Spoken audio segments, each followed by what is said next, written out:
menginjak kepada kesempurnaan penciptaan dari wajah baginda Nabi Muhammad SAW, lebih kepada jasmani ya di sini.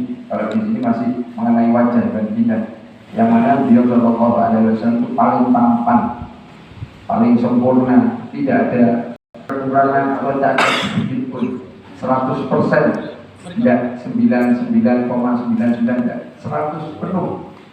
Ya. Ini seperti yang disampaikan oleh Imam Busiri di dalam qasidah burdanya.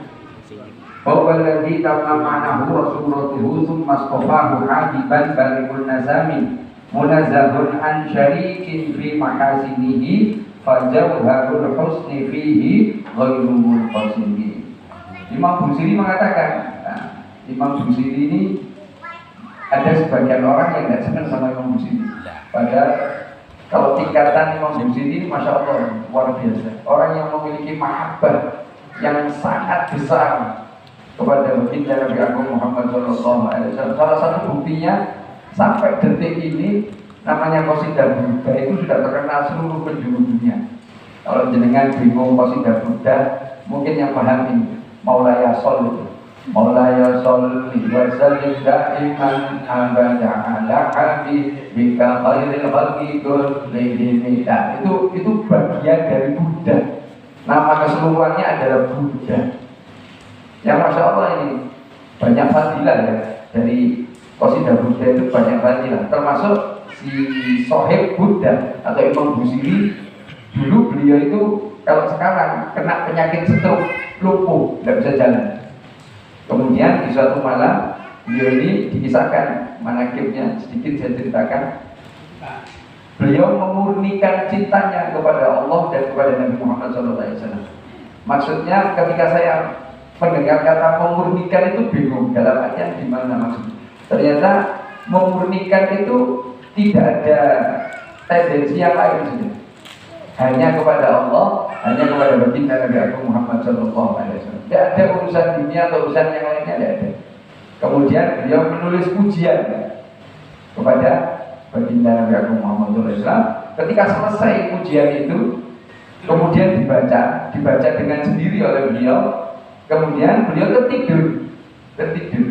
Dan di dalam tidurnya beliau bermimpi didatangi baginda Nabi Agung Muhammad SAW. Kemudian dengan tangan yang mulia ini, tangan yang mulia baginda Nabi Agung Muhammad SAW, mulai ujung kaki ini dipegang sampai ujung kepala, kemudian ditutup dengan selendang. Buddha itu maknanya selendang. Nah, diselimuti dengan selendang ini tadi. Ketika tersadar, seketika itu beliau sudah bisa jalan. Ini ada Pak Dokter nanti bisa ditanya, apa mungkin itu? Nah, nanti ya, secara ilmiah bisa dibahas itu. Secara ilmiah. Nah, Masya Allah ya. Nah, makanya salah satu fadilahnya itu Buddha itu untuk penjagaan lebih kuat. Kalau bahasa Jawa ini yang Jawa ini jangan pager-pager. Nah, ini kuat itu. Lebih kuat daripada hizibnya Imam Nawawi. Buddha ini lebih kuat.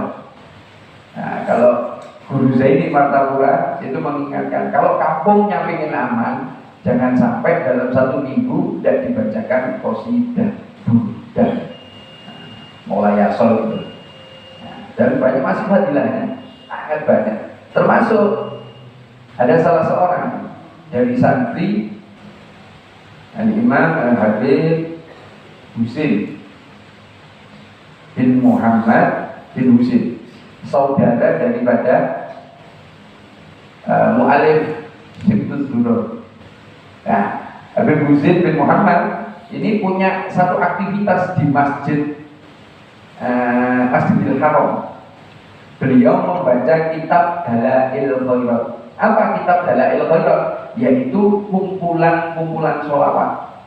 Kumpulan-kumpulan sholawat. Itu kalau dibaca sampai khatam, saya pernah tanya karena dulu saya sempat tertarik dengan Dalail Khairat, ingin baca Dalail Khairat. Saya izin sama guru saya, Mbak Bati, sama Mbak Bati dikatakan ahsan, lebih baik antum baca Buddha, karena Buddha satu kali itu setara dengan dengan 70 kali pembacaan Dalail Khairat. Dalail Khairat sampai khatam itu 2,5 jam. Jadi kalau 2 jam 70 dikali 2,5 berapa? 140, 170 berarti 300 berapa? Itu 310 210 jam itu budak sekali hanya 1 jam, masih lebih baik budak. Siapa yang bilang? Baginda Nabi Muhammad SAW menyampaikan pesannya untuk disampaikan kepada Habib Husain bin Muhammad bin Husain Al-Habashi. Suruh nambah Dalail Khairat yang sudah dibaca ditambah dengan membaca qasidah budak.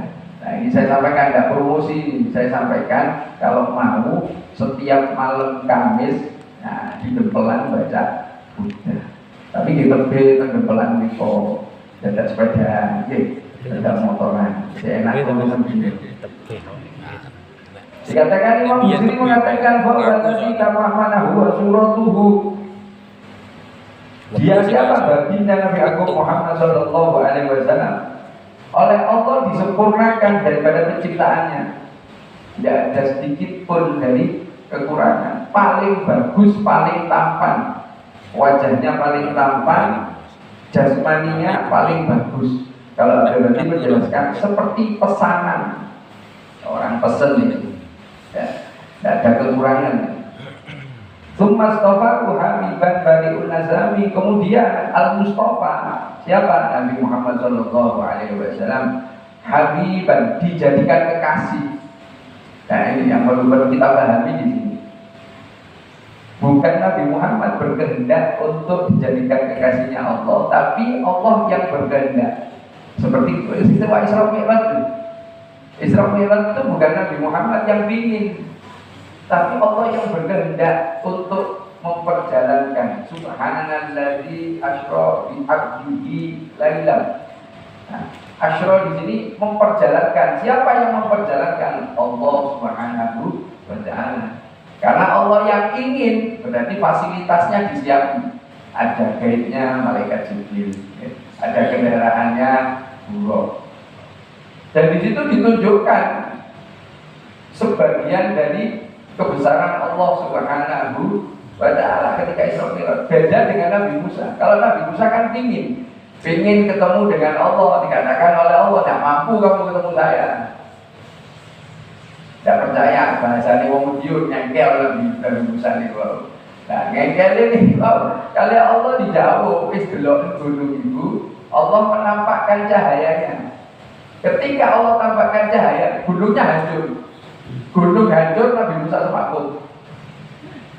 Karena akhirnya Nabi Musa memiliki makom kedudukan yang bisa berbicara dengan Allah. Tapi kalau Nabi Muhammad ketika Isra wal Mi'raj, ruhi wa jazati, dengan ruh dan jasadnya, bukan mimpi, bertemu dengan Allah sejarak 2 busur anak panah.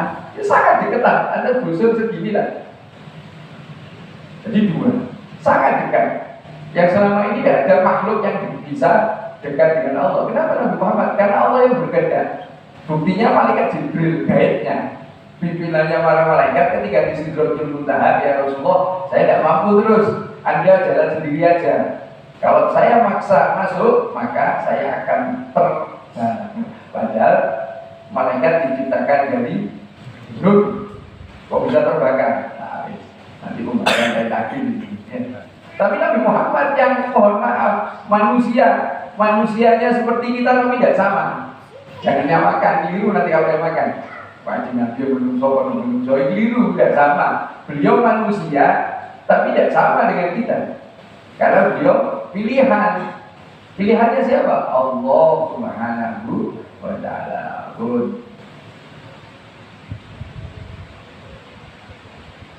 Munazzahun an syarikin fi mahasinihi. Nabi Muhammad itu apa ya? Ketampanannya ini sudah full kalau bahasanya begini, penuh. Kalau Nabi Yusuf setengah aja ketika Zulaikha dan kawan-kawannya diperlihatkan Nabi Yusuf dipegang pisau sama berambang, suruh motong, berambangnya habis, tangannya yang dipotong. Tapi Nabi Muhammad tidak ada satu cerita, satu atar, satu riwayat yang menyatakan para sahabat perempuan itu melukai dirinya ketika memandang daripada baginda Nabi Agung Muhammad SAW. Kok bisa? Ya, ini yang membedakan. Apa? Di samping kesempurnaan, ketapanan dari Nabi Muhammad SAW yang sangat sempurna ini, Allah sertakan, Allah ikutkan namanya haibat atau kewibawaan. Jadi sahabat, kecuali mohon maaf sahabat kecil waktu itu seperti Anas bin Malik. Anas bin Malik karena diserahkan ibunya kalau tidak salah dilihatkan usia 10 tahun. Itu bisa memandang sempurna daripada baginda Nabi Agung Muhammad SAW. Kalau sahabat-sahabat yang lain cuma naik nunduk gini tok ketika ada di majelisnya Nabi Muhammad SAW. Itu dibuktikan di sini nanti ketika Sa'ad bin Abi Waqqas ini ditanya, Sa'ad, sifatkan dari wajah yang mulia kepada kami. Jawabnya Sa'ad bin Waqqas, saya tidak bisa, karena saya tidak berani untuk memandang wajah yang mulia ini dengan sorotan atau tatapan langsung. Ketika melihat langsung nunduk. Itu insya Allah dengan bisa merasakan ketika Anda berjumpa dengan seseorang yang Anda segani, yang Anda mungkin memiliki rasa takdim, Anda segan dan lain sebagainya. Ya, seperti ini nunduknya, tidak berani mandang langsung. Nah, banyak di sini. Berkata Al-Qutubi, siapa Al-Qutubi? Yaitu seorang mufassirin ahli tafsir.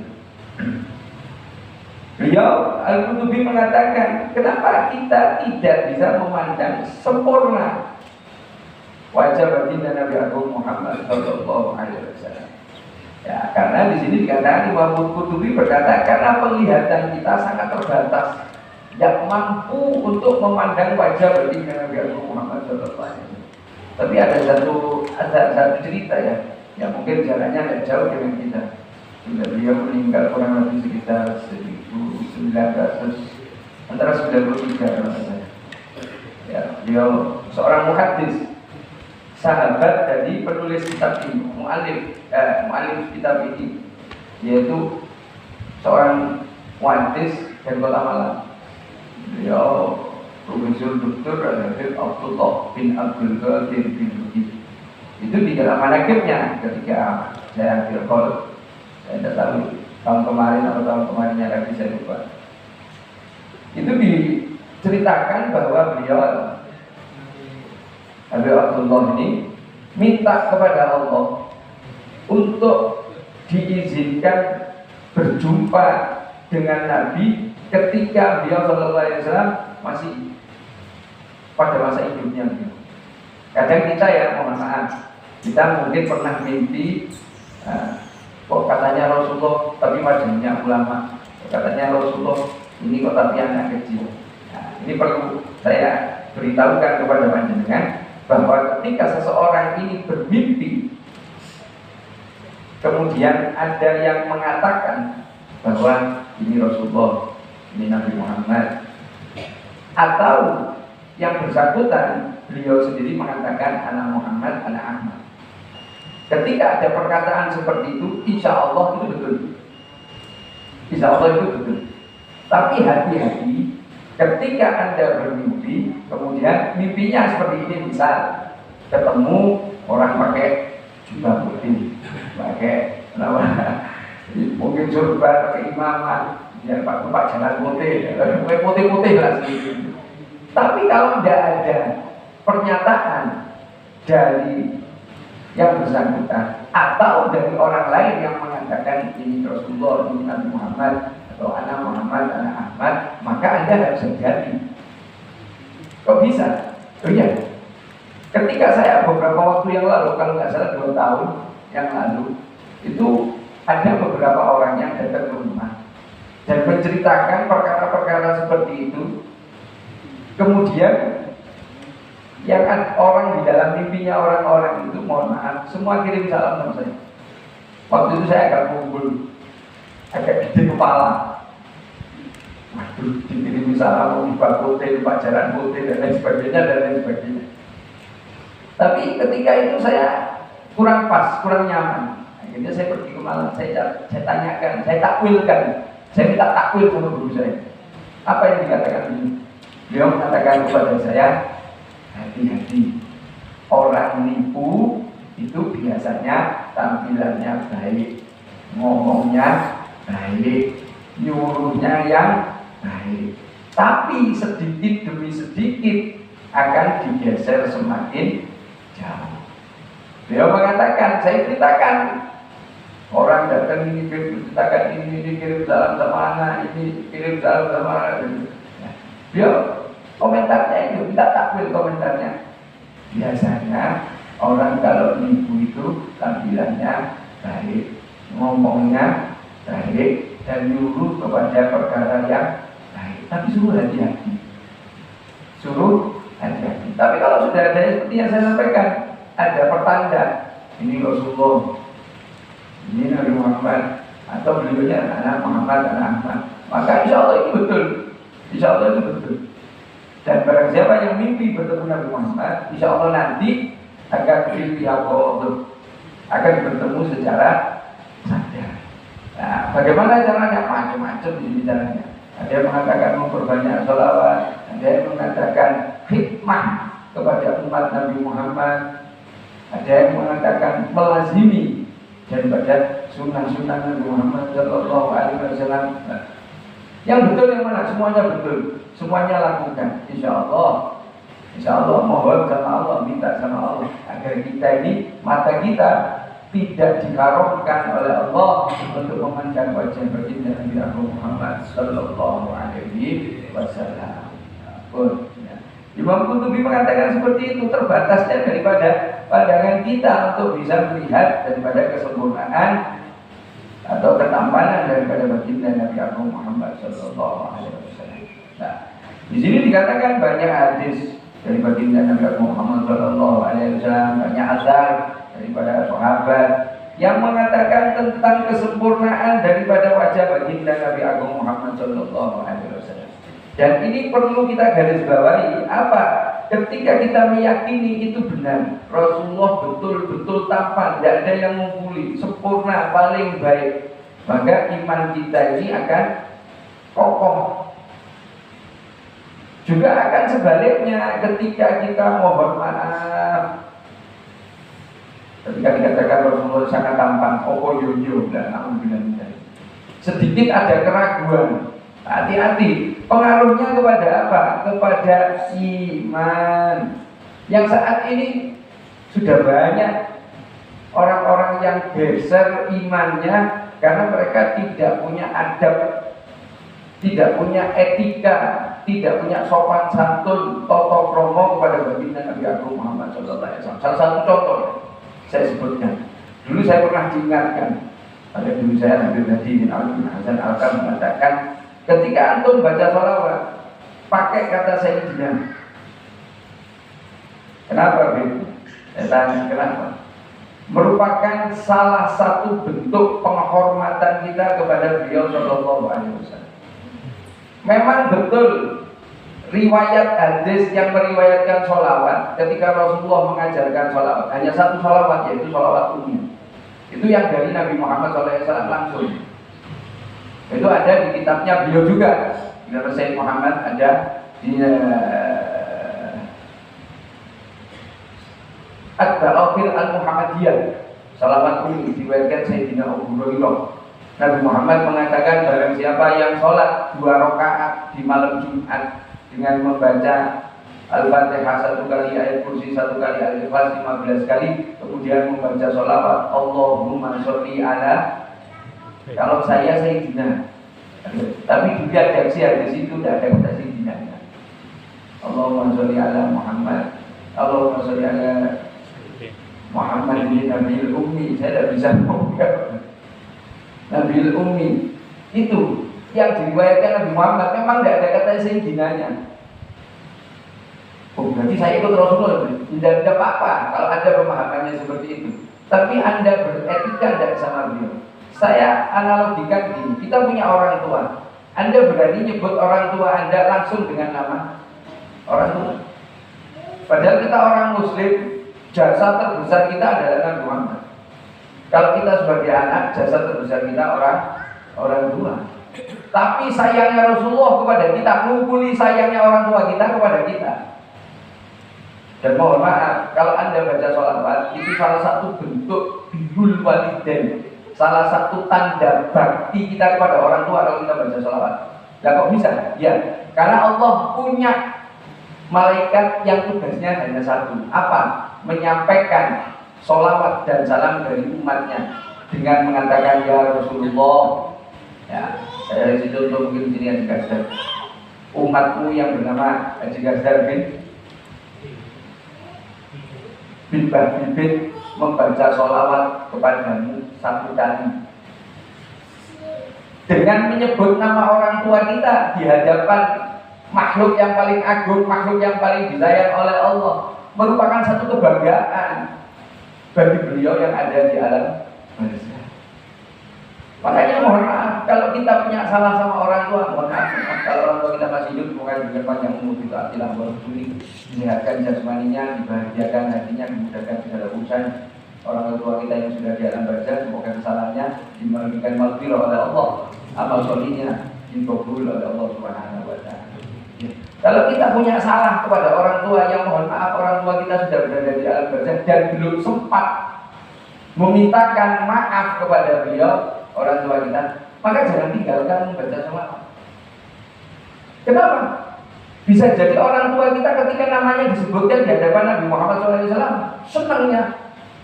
senangnya bukan main, sehingga ketika kita sering membaca sholawat nama beliau, ayah kita, orang tua kita disampaikan di hadapan Nabi Muhammad, semakin senang akan melupakan kesalahan kita, bisa jadi dimaafkan daripada kesalahan kita. Kita sebagai anak, kewajiban kita sebagai anak, setelah kewajiban kita kepada Allah dalam satu hari 5 waktu, itu langsung turunnya kepada orang tua kita, tidak ada yang lain. Satu hari subuh, zuhur, asar, maghrib, isya, kewajiban kita seorang muslim. Setelah itu langsung turun kepada orang tua kita sebagai kita seorang anak, birrul walidain. Nah ini yang perlu kita pahami. Nabi Muhammad mengajarkan satu perkara yang masya Allah luar biasa. Kita sebagai seorang anak, kita sebagai seorang muslim, itu Nabi Muhammad sudah mengajarkan banyak hal yang akan bisa mendatangkan kemanfaatan di dunia kita, terlebih akhirat kita, dan juga bisa berimbas kepada orang tua kita. Kalau orang tua kita masih hidup ya malah masya Allah itu. Bahkan Sultan Al-Ilm Habib Salim bin Abdullah bin Umar Syadri mengatakan bahwa ketika ada beberapa pemuda datang ke rumah beliau meminta doa, ditanya sama beliau, orang tuamu masih ada? Masih. Kamu salah alamat, balik minta doa sama orang tuamu. Orang tuamu doanya ngumpuli doa saya. Bahkan di riwayat kali lain Habib Abu Bakar As-Sigaf Bersih mengatakan doanya orang tua untuk anak ngumpuli daripada doanya 70 wali kutub. Dua anak ini doanya orang tua kita. Makanya ketika ada orang yang bahasa saya berseloroh di luar ngomong ziarah doa wong tua muda mbok endangi, saya setuju. Tapi juga saya tidak setuju ketika statementnya yang awal itu ziarah doa. Setujunya saya di belakang wong tua muda mbok endangi. Ini saya setuju. Kita boleh ziarah kepada wali-wali yang lain, khususnya mohon maaf, ini laki-laki ya. Kalau perempuan lebih baik di rumah. Apalagi sudah nikah, di rumah hikmah sebagai suami ngumpuli itu. Kita sebagai seorang mohon maaf laki-laki ziarah kepada wali boleh silakan, tapi orang tua kita jangan tinggalkan. Terlebih kalau dekat, misalnya ada orang tuanya yang dimakamkan di wilayah sini, jangan dilupakan. Zaman saya kecil itu ada satu kebiasaan dari warga kampung saya. Itu setiap malam Jumat badal asar, malam Jumat itu hari Kamis badal asar, itu mereka itu ramai pergi kemana? Ke makam. Kok bisa? Saya nemukan jawabannya sudah berumur gini, yaitu dawuh daripada Imam Habib Ahmad bin Hasan Al-Attas. Beliau mengatakan para awam Pulang ke rumah, maksudnya pulang ke rumah itu di tempat yang beliau dimakamkan. Itu hari Kamis setelah asar sampai dengan hari Sabtu waktu Isyraq. Makanya kalau ziarah kubur hari Kamis, badal asar, hari Jumat, yang kita ziarah itu ada di situ. Bisa dibuktikan dengan budaya ini kurang kompeten. Kalau kita buktikan secara ilmiah ya mungkin sulit ini. Tapi kalau bisa dibuktikan dengan ya dengan pidana bahasa nanti mungkin bisa tahu. Sebulan sampai waktu Isyraq. Jadi waktu Isyraq itu apa ya? Praktek Isyraq ini ya bahasanya orang-orang. Bukan fajar. Kalau fajar subuh. Suruh Isyraq. Nah, ini. Kalau mungkin di sini ada jamnya berapa ya di sini. Jadi Kamis badal asar sampai dengan Sabtu suruh atau Isyraq. Nah itu. Setelah itu bebas kemana? Bebas kemana? Tapi saya katakan bebas ini kalau orang sholih kan dapat nikmat kubur. Kalau orang yang kufur ya dapat siksa kubur. Bukti mulai dengan asal nikmat kubur. Nah ini lebih penting. Kalau ada mau ziarah, orang tua kita jangan tinggalkan. Orang sekarang makanya mohon maaf.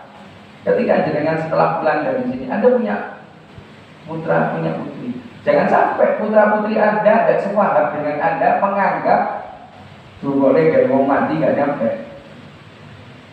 Nah kalau itu dengan amini siap Anda digenjari nanti di alam kubur. Di alam kubur itu bukan mati loh. Alam barzah bukan mati, hidup tapi di alam barzah. Saat ini kita hidup di alam dunia. Sebelumnya kita hidup di alam rahim. Ini hidup semua. Jangan dikira mati. Tidak selesai perkara. Loh, gerbangnya akhirat itu di alam barzah. Makanya Nabi Muhammad kemarin yang saya ceritakan, orang yang cerdas, orang yang memikirkan kehidupan setelah kematian. Kematian di dunia ini kematian, hidup di alam barzah. Dan orang yang bisa menahan amarah. Nah ini hati-hati. Hati-hati apa? Ketika kita menganggap Nabi Muhammad tidak sempurna, itu akan berpengaruh dengan keimanan kita. Akhirnya gelagrak, ngawur. Mohon maaf, dan sekarang banyak itu memberikan statement yang ngawur. Saya buka di sini satu. Tapi ini berdasarkan sanad daripada hadis. Mungkin Anda sudah paham. Orang yang terkenal di Indonesia menyatakan membawa dua hadis. Memang itu betul. Ketika beliau Shallallahu Alaihi Wasallam pulang dari Haji Wada, beliau berhenti di salah satu lembah antara kota Mekah dengan kota Madinah. Kemudian beliau Shallallahu Alaihi Wasallam khutbah yang sangat panjang. Dan di sela-sela di antara khutbahnya beliau mengatakan, aku tinggalkan dua perkara.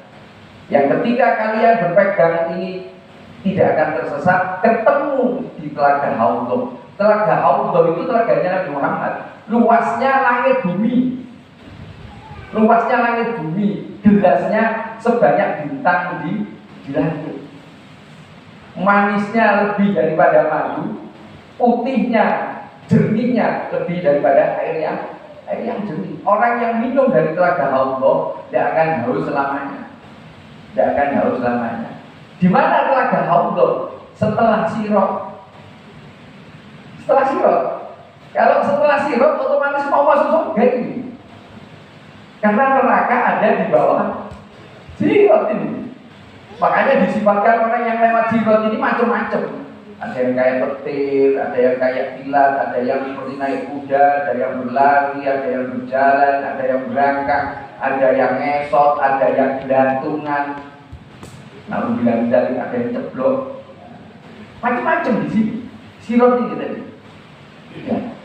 Nah, dikatakan dia mengatakan aku tinggalkan ini dua perkara. Yang pertama kitabullah, siapa? Al-Quran. Yang kedua iktirati ahli baiti, keluarganya Nabi Muhammad SAW. Ya. Kemudian ada satu hadis lagi yang sama, tapi belakangnya yang kedua. Yang pertama kitabullah, yang kedua sunnah. Dari derajat kesohihan hadis yang paling sohih yang ini riwayatkan Imam Muslim, Imam Bukhari dan lain sebagainya. Tapi yang ini dhaif. Coba Anda perhatikan statementnya Bapak Intan mengatakan pilih hadis yang logis. Saya pikir, kenapa pakai logis ini? Kenapa nggak pakai derajat daripada kesohihan? Kita bawa wa sunati, kita bawa wa itirati ahli baiti. Sampai mohon maaf ini bahayanya ini ya. Beliau mengatakan kalau Rasulullah memilih keluarga berarti Nabi Muhammad mohon maaf nepotisme. Berikan statement seperti itu. Ini ngawurnya luar biasa. Kok bisa seperti itu? Mungkin dianya merasa nyaman dengan keadaan itu, tapi dia tidak terasa dijauhkan dari Allah. Seperti di sini dikatakan berbahaya dengan apa? Keimanannya. Mohon maaf ya, jangan gagal paham di sini. Karena memang ada hadis juga di sini. Kita bawa wa itirati ahli baiti, kita bawa wa sunati, tapi derajat kesohihan yang paling sohih yang ini itu dibanyak dipaparkan di kitab sifat sholat Nabi. Tapi mohon maaf teman-teman yang berikut majelis belum terbahas ini karena di akhir. Nanti kalau ada waktunya akan saya bahas secara ilmu sana. Saya sampaikan riwayatnya kenapa kok sampai ini yang kita bawa wa sunati ini menjadi dhaif ada. Ini di hadis ini ada di kitabnya Imam Malik Al-Muwatta. Ada, tapi yang lainnya ada. Nah, mohon maaf ya. Nah, di sini hati-hati. Sopan santun kita, etika kita kepada beliau sallallahu alaihi wasallam harus diperhatikan. Kalau itu tidak, maka kita akan khawatirnya keimanan kita akan bergeser. Ini Masya Allah, ini Rasulullah sudah. Kenapa? Karena semuanya diberikan kepada Nabi Muhammad. Agama diberikan kepada Nabi Muhammad. Sampai-sampai Allah mengatakan di dalam diskusi tidak akan aku ciptakan dunia dan seisinya jika bukan karena engkau ya Muhammad sallallahu alaihi Muhammad. Menawi panjenengan pengen golek dunia, jangan lepas dari Nabi Muhammad. Dunia apa? Banyak. Ingin cari harta, ingin cari pangkat, ingin cari. Jangan lepas dari Nabi Muhammad. Kalau Anda ingin cari akhirat, ya juga jangan lepas dari Nabi Muhammad. Karena Allah menghibahkan kepada Nabi Muhammad sangat banyak. Dunia diciptakan untuk semua dan isinya ini hanya karena Nabi Muhammad. Dan kita faktor-faktor mengikut di sini. Godel daripada baginda Nabi Muhammad SAW. Kalau tidak percaya, Anda buka roti dan ketika baca Fatihah yang pertama kepada siapa? Kepada Nabi Muhammad. Al-Fatihah ila al-Masina wa habibina syafi'ina Rasulillah Muhammad sallallahu alaihi wasallam wa alihi wa sahbihi wa azwajihi wa dzurriyyati. Nabi Muhammad perlu doa kita. Saya tanya, apa Nabi Muhammad perlu Fatihah kita? Sama sekali tidak perlu. Sama sekali tidak perlu. Tapi kenapa kok kita berdoa untuk Nabi Muhammad? Sejatinya kita berdoa untuk diri kita, bukan untuk Nabi Muhammad. Nabi Muhammad tidak butuh. Para wali Allah tidak akan butuh doa kita. Mereka sudah mendapatkan kedudukan, sudah mendapatkan makom, sudah mendapatkan tempat. Kita berdoa untuk beliau-beliau ini. Minas solihin, para walinya Allah sejatinya mendoakan diri kita. Luberannya ini kembalinya kepada kita. Rasulullah tidak butuh. Anda tidak baca sholawat, tidak butuh. Allah sudah bersolawat. Innallaha wa malaikatahu yusholluna 'alan nabi. Allah sholawat kepada Nabi Muhammad. Bagaimana apa seperti kita? Kalau kita sholawat kepada Nabi Muhammad, kita minta. Tapi kalau Allah yang sholawat, Allah beri apa? Rahmat. Padahal dengan satu rahmat kita bisa mengundi surganya Allah Subhanahu wa ta'ala. Bisa dipahami? Bisa dipahami? Nah, itu dipahami, disampun. Sampun kira dapat menarik wonten ingkang badhe didiskusiaken memang gak ada. Ini saya tawarkan ke teman-teman bapak-bapak atau mungkin ibu-ibu yang mau bertanya, monggo.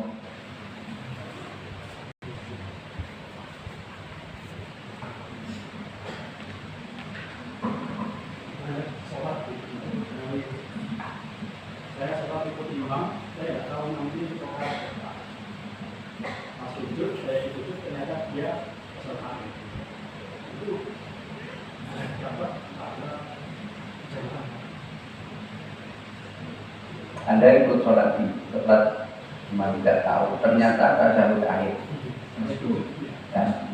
ya, berarti rokaat terakhir dapat penuh apa enggak?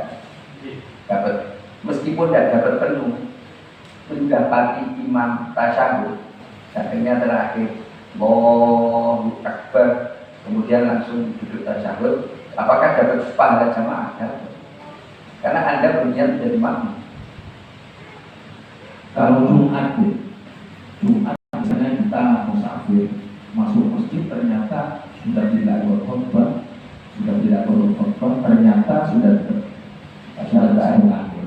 Nah itu kita niatnya sholat zuhur atau Jumat? Jumat berarti dari pahala yang diabaikan dua itu gimana? Kita tetap hanya dapat sholatnya atau dari batilan apa namanya, dari khutbahnya tidak dapat itu gimana? Nah, makanya saya sebelum saya jawab pahala tentang masalah pahala, makanya ada satu kemakruhan ketika safar, ketika berpergian hari Jumat setelah subuh. Ada satu kemakruhan ketika safar atau perjalanan safar bulan.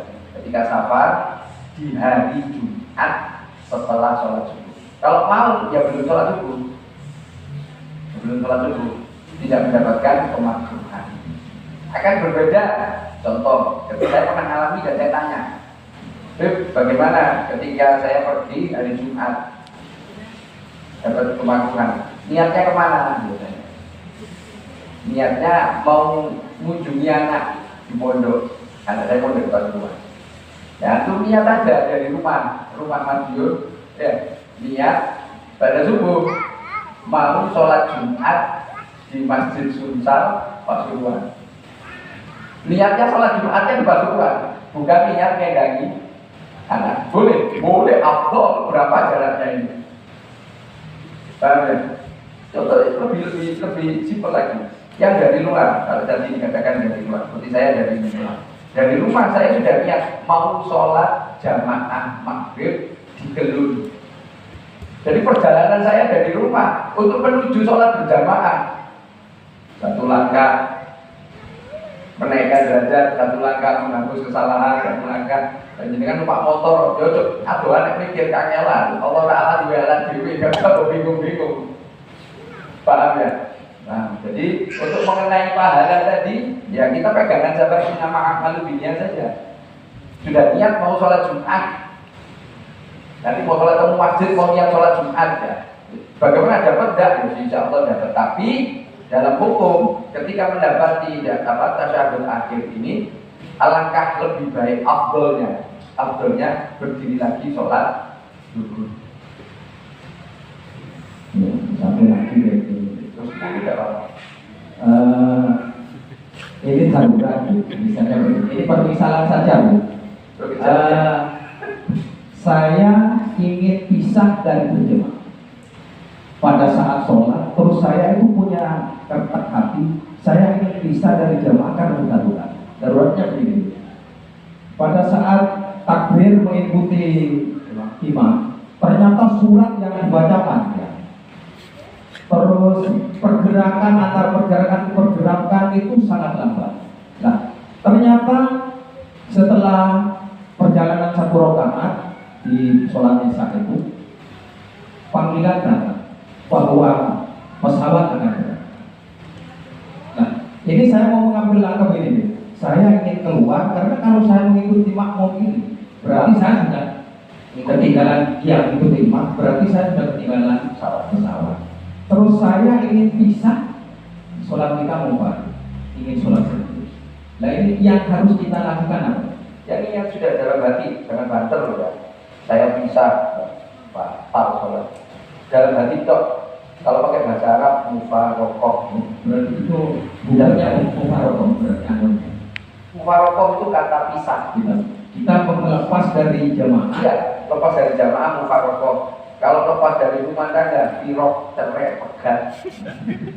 Berarti kan bisa ya kita mufarokoh itu. Bisa. Itu ada kejadian. Terus kalau sendirian kita kan cuma dapat satu. Makmum kita 2 itu gimana kita? Tadi nama amal dunia tadi kita pegangan sama itu, nama amal dunia. Karena sudah niat berjamaah, sholli fardhu, isya'i, makmuman, Allahu akbar. Dengar ini tadi. Nah, kemudian ya mufarokoh. Niat mufarokoh dalam hati sudah mufarokoh gitu. sudah lanjutkan sholatnya. Tapi jangan seperti ini loh ya. Misalnya kan dengan ini sholat sudah masuk waktu isya, satu tak isya aja. Tapi di dalam hati belum melaksanakan sholat ini, dalam hati. Engkau ono panggilan pesawat misalnya, kayak di ada panggilan pesawat, nanti jika ada panggilan pesawat, maka sholatnya saya batalkan. Itu belum sholat, sholatnya sudah batal.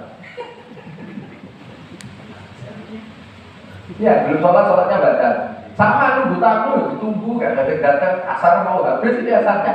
Terus tak sholat, boleh tamu diteko, tak batal. Nah, dia belum sholat, sudah batal sholatnya. Sholatnya sudah batal, belum sholat. Dia pokoknya saya pada tamu asar kan? Wah, wah.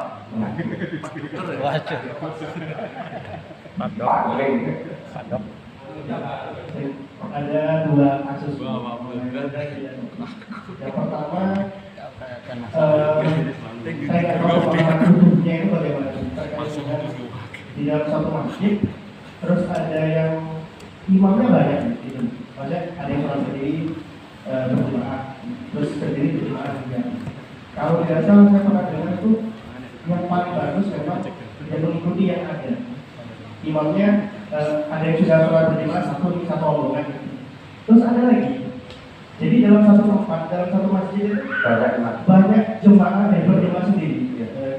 Nah, itu pemahaman yang benar dan betul itu sebenarnya bagaimana terkait dengan kasus seperti itu. Dan satu karena khawatirnya ini mau buka rombongan yang lain atau menjadi yang terkait dengan niatnya itu ada tetap niat itu tidak terganggu dengan kasus yang seperti itu. Itu yang pertama ya, solusinya juga bagaimana ketika ketemu dengan banyak rombongan sendiri-sendiri. Jadi dalam satu masjid ada imam satu, imam dua, imam tiga kayak gitu. Nah itu solusinya bagaimana dan niatnya biar tertata itu bagaimana. Satu kedua terkait dengan misalnya salah satu keluarga ada yang meninggal.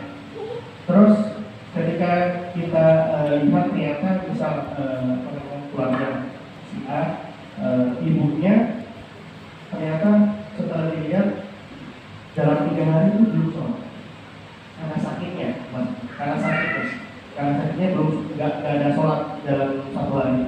3 hari berarti 15 sholat itu meninggalkan 15 waktu sholat dan setelah itu meninggal. Adakah memang apa namanya perintah atau fadilah ketika suatu anak itu niat menggantikan atau mengfollow sholatnya orang tua yang meninggal? Karena ya saya sempat kepikiran ya, saya kan sudah meninggal itu pernah suatu waktu saya kepikiran tentang 7 hari atau 5 hari, saya lupa menghitungnya berapa kali dan berapa hari meninggalkan seperti itu. Jadi ketika kita lupa hitungannya, terus kita itu niatnya untuk birrul walidain juga pada orang tua untuk menggantikan. Nah itu bagaimana? Ya, yang pertama tentang masalah ketika masuk masjid imamnya banyak. Berarti ini sudah lepas waktu sholat, maksudnya lepas waktu jamaah utama ini sudah selesai berarti. Ya. Bagaimana kita ketika mendapati hal semacam itu? Yang perlu kita perhatikan, yang pertama kan ada imam-imam ini. Taruh prioritas pertama, cari jamaah banyak, yang makmumnya paling banyak, satu. Yang kedua, imamnya lihat. Contoh, ini imamnya pakai celana jeans, pakai kaos. Nah, terus ini ada yang pakai baju koko, pakai kopiah, pakai sarung. Secara zahir lebih afdal ini. Bukan suudon loh ya. Mohon maaf, ini bukan suudon. Kalau Anda lihat imam seperti itu, terus ada imam yang seperti ini, Anda pilih mana? Dari anu aja, dari kostum saja. Dari kostum. Tapi kalau kita melihat dari imam secara keseluruhan, imam yang paling kita ikuti, yang bisa kita itu yang bacaannya paling benar. Bacaannya paling bukan bagus loh ya. Bagus ini lebih kepada nada nantinya. Lengkap-lengkapnya api, tapi makrotnya salah banyak itu. Tapi makrotnya betul, jadi imam bacanya betul.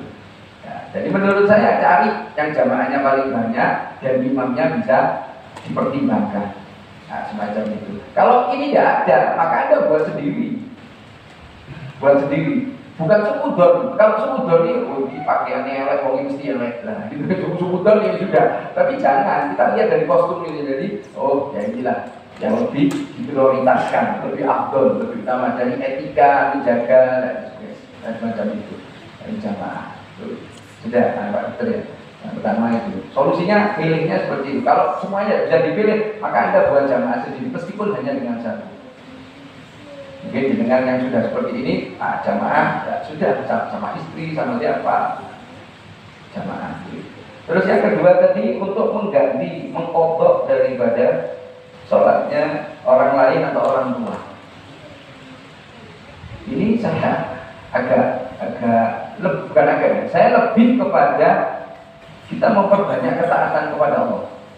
Karena sholat itu adalah tanggung jawab pribadi. Doa haji kok bisa dibatalkan? Badal, ya badal. Memang ada yang menyatakan, makanya mohon maaf, ketika ada 7 hari 40 hari 100 ada namanya fidah. Paham ya? Fidah itu ada 2 dari kalimat la ilaha illallah atau al-ikhlas, jumlahnya 70.000. Nah, semacam itu ada yang lebih. Nah, semacam itu. Bisakah kita mengkodok? Kalau kodok itu untuk orang lain, memang ada yang menciptakan, ada yang dibolehkan. Ada yang dibolehkan.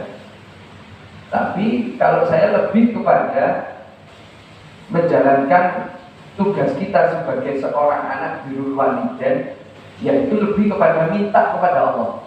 Karena sholat ini kan urusan pribadi. Paham ya? Pribadinya kepada Allah. Jika ketika membuat kesalahan, yang perlu kita pegang di sini adalah Allah punya sifat Ghafurur Rahim. Allah tidak pelit kok, Allah tidak kejem kok. Nah, jadi ketika ini kita minta ampunkan.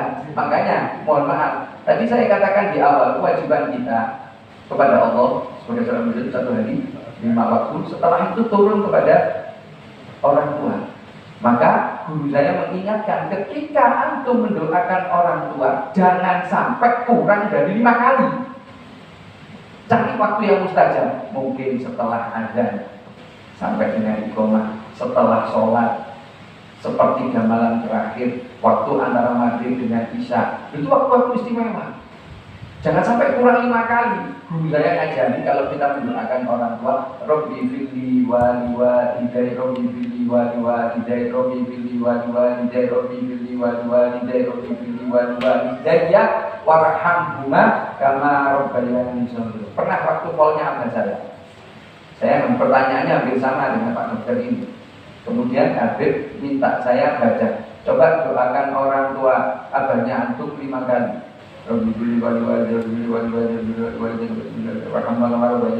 Dia tanya, capek? Tidak, berkeringat? Tidak, 20 kali. Capek? Tidak, berkeringat? Tidak, 100 kali. Capek? Tidak, saya rada kos-kosan. Karena saya bacanya agak cepat karena di hadapan beliau 100 kali. Saya khawatir beliau nunggu lama. Capek? Tidak. Seperti itu, lakukan semampu kamu doa, jangan kurang dari 5. Nah, perkara sholatnya itu perkara umi kita, perkara orang tua kita kepada Allah. Kita minta kepada Allahnya, Robbi firli, ampuni orang tua kita. Gitu. Kalau Allah berkehendak diampuni kesalahan apa? Ya diampuni oleh Allah. Paham ya? Nah, kalau mau kodok silakan, saya tidak berani melarang. Cuman saya lebih kepada melaksanakan sebagai seorang anak yang birrul walidainnya ini lebih kepada ketaatan kepada Allah Subhanahu wa ta'ala. Salah satu contohnya adalah itu tadi, berdoa jangan sampai ketika minta kepada Allah doa untuk orang tua jangan sampai kurang dari 5. Karena orang tua kita sebagai anak jasanya teramat besar, amat besar. Nah, kurang lebih seperti itu Pak. Ada yang masih mengganjel? Monggo. Untuk sholat tadi, kalau kita sopan harus pakai sayyidina. Tapi kalau untuk sholat Jibril itu kan nggak ada sayyidina. Ya, ya betul. Gimana? Apakah nggak apa-apa? Tidak apa-apa. Tapi Seingat saya hanya sekali saya baca sholat Jibril dan saya dipaksa. Saya waktu itu tidak mau disuruh baca. Waktu itu di Ponorogo, di Jambi, dekatnya kampung Idiot, desa Idiot. Nah, di situ ada satu acara, ternyata aktivitasnya baca sholat Jibril. Saya tidak tahu, kemudian saya diminta untuk baca. Saya tidak pernah baca, tidak mau saya. Akhirnya dipaksa. Karena saya sudah kebiasaan baca sholawat itu, saya ingat betul nasihatnya, saya pegang itu. Mengucapkan sholawat, kalau aku baca sholawat, jangan ditinggalkan kata Sayyidina. Ya, mohon maaf, harus di sini lebih kepada tokoh rohnya kita.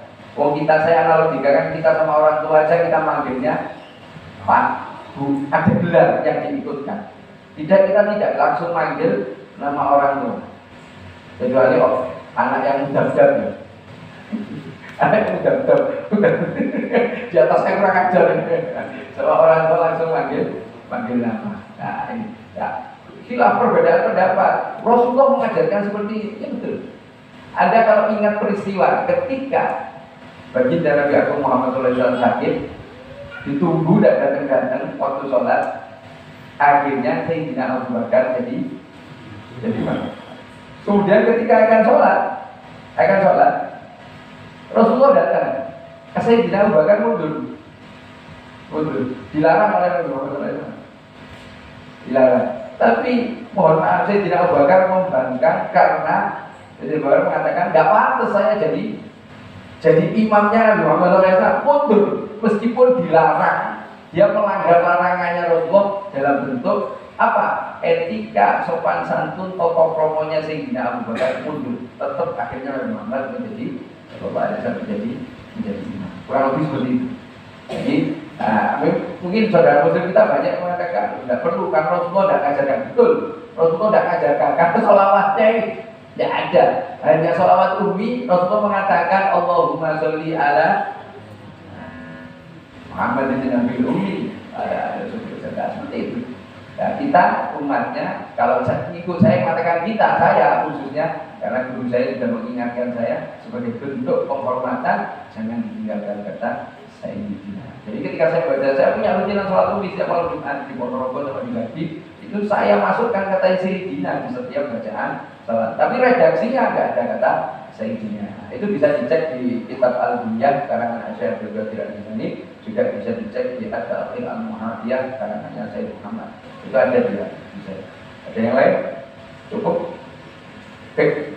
Ahlan lama dari mungkin. Cari dah. Terkait sholat ya ini ya.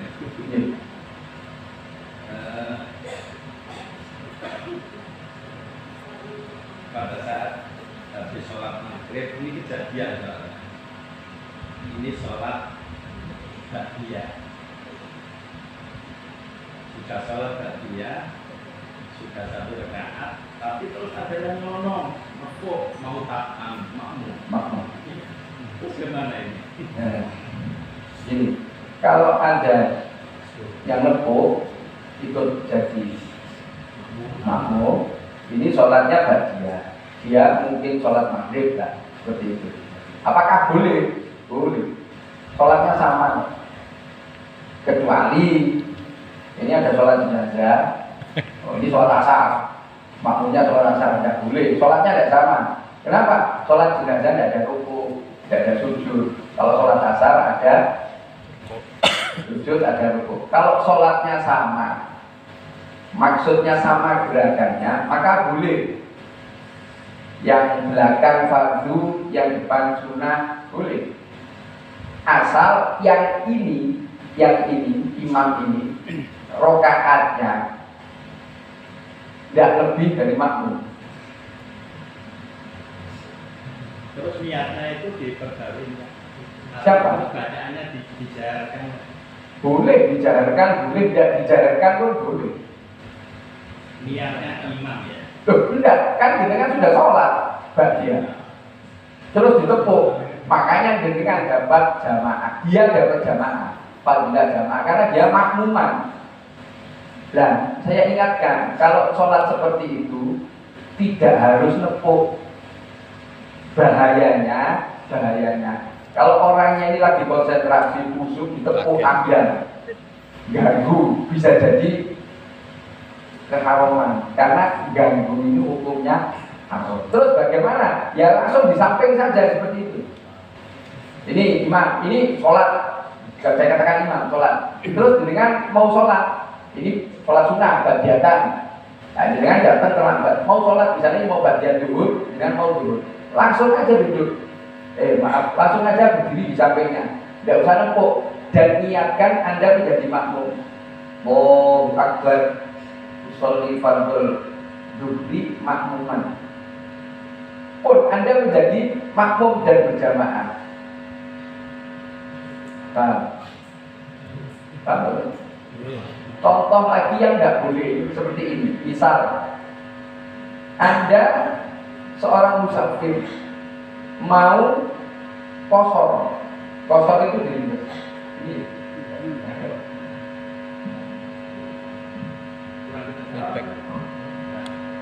Tambah banget. Soalnya mengganggu. Yang tidak boleh itu seperti ini. Mukim dengan musafir. Yang musafir ini niatnya mengkosor. Mengkosor berarti diringkas. Yang 4 jadi 2. Tapi maghrib tidak bisa dikosor loh.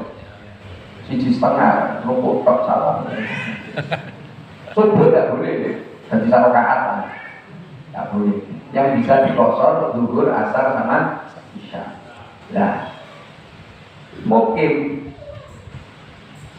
sholatnya kan tidak boleh kosong. Paham tidak? Ya, ini ada orang sholat isya. Anda musafir mau kosor, Anda tidak boleh bermakmum. Lah masa imamnya berdiri rakaat ketiga dengan salam. Kalau imamnya yang salam yang boleh. Sholat sunnah, badiatan 2 rakaat, Anda 4 rakaat, 3 rakaat, atau mungkin sama subuh 2 rakaat, boleh. Paham ya? Paham ya? Jadi kalau mau ikut makmum tidak harus nempuk, langsung di sampingnya saja. Tidak jadi sholat.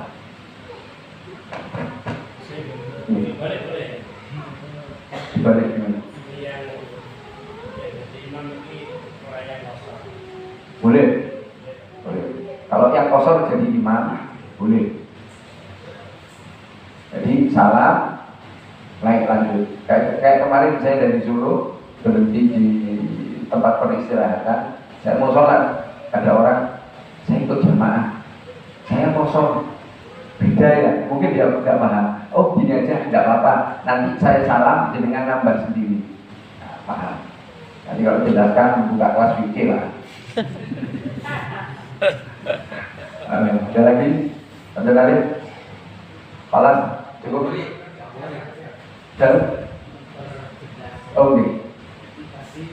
Kan masing-masing ada niat sendiri antara imam sama yang untuk makmum tadi.